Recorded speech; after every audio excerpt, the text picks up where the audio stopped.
we're just going to jump right into it today. We're making a wool felt folder.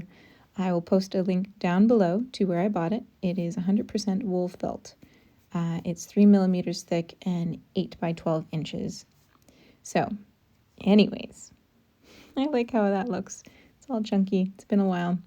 So basically I have this square of felt. This is how I bought it. And I'm going to use the journal that or the size journal for my, associated with my traveler's notebook, as a measuring guide to figure out how tall I need to cut this felt. Turns out half of this sheet is the perfect size. So I make a little mark with the scissors and then trim it up with an X-Acto knife. And this actually works pretty well. I don't push all the way through the first cut. I just go through a couple of times and voila, easy as that. I actually really struggled initially with this because I was cutting it with the scissors and just making a whole mess. So the X-Acto knife worked a lot better. Now I'm testing it in the traveler's notebook just to make sure the fit is how I like it to be. And then I have this little Tomoe River paper staple bound notebook that I bought off of Goulet Pens, and I am calling it my everything but the journal.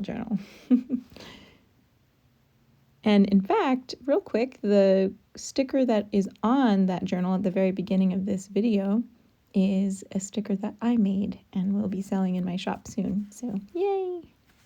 Just rounding off the edges to keep it consistent with the rest of the journal. The Leuchtturm journal and the TM, they all have rounded edges. Now this is the fabric I've picked out for the pocket. And basically I'm just trying to determine the size of it and how tall I want it to be. And just, yeah. It's all very just a lot of eyeballing. Ironing it helped because it was kind of wrinkled. And I'm just ironing on another sheet of wool because that's a great surface. And keep in mind that you'll want to have your edges finished. And so you'll want to have like a seam line or a seam allowance. So just as you're kind of like figuring out the height of your pocket, imagine having to take some of that away to finish off those edges so that they're not going to be fraying on you.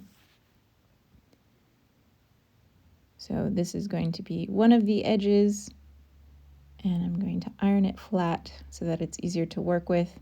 I won't be sewing these seams down. You'll see a little bit later what I'm going to do.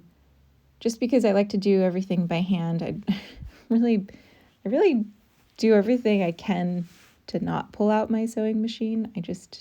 Maybe if it was a Victorian sewing machine that just had like a pedal or a crank, I wouldn't mind using it. I'd actually probably really like using it. And then I sew or iron down the other end on top of the felt so that I can make sure the measurements are the same. And I suppose I could actually measure all of this stuff out as well, but like I said, this is not precise. A lot of what I do is just eyeballing it and seeing if it works. And so now I'm just going to fold in the bottom and top edges, and eventually this rectangle will be folded in half completely. That way I have finished fabric on both sides of the pocket, which again isn't necessary, but depending on how you use it, at least you won't have to deal with edges fraying even on the inside if you're like removing things in and out of it.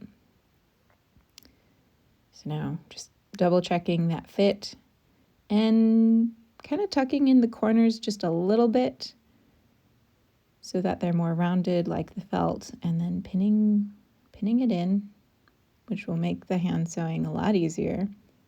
I used to be really lazy about pinning things, and now I've grown to really appreciate taking the time to do that because it just makes the rest of it so much easier.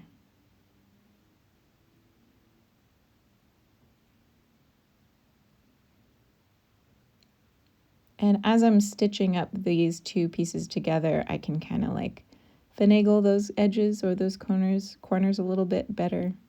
I also bent my needles. Or pins. This is really thick fabric and maybe not the best for a felt folder, but it's what I have and it's what I've always used. So I have some embroidery floss here. I really wish I had one to match the color of the felt, pink thread. I think that would have looked really nice, but that's okay. I'm happy with using the green. I would have used the gold, but I didn't think that I had enough of it. So I used the green because I had a lot of it. Obviously cut it off.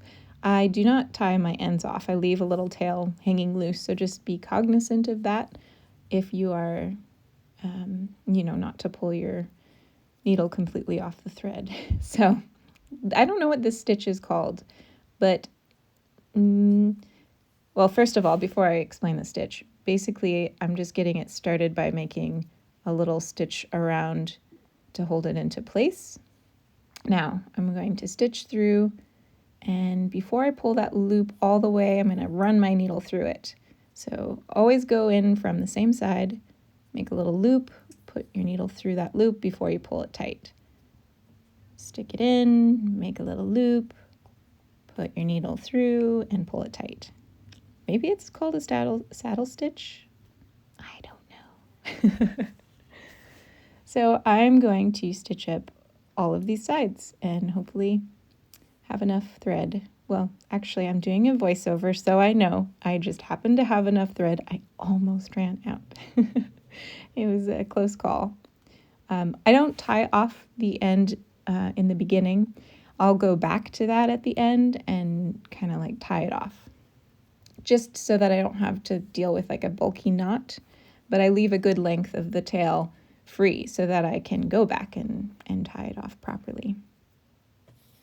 So I'm going to cut this video and finish the bottom, the longer piece, off camera.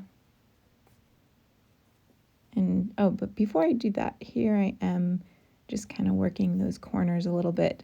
And I make my stitches a little bit closer together to help with that rounded edge. I think it helps with the rounded edge at least.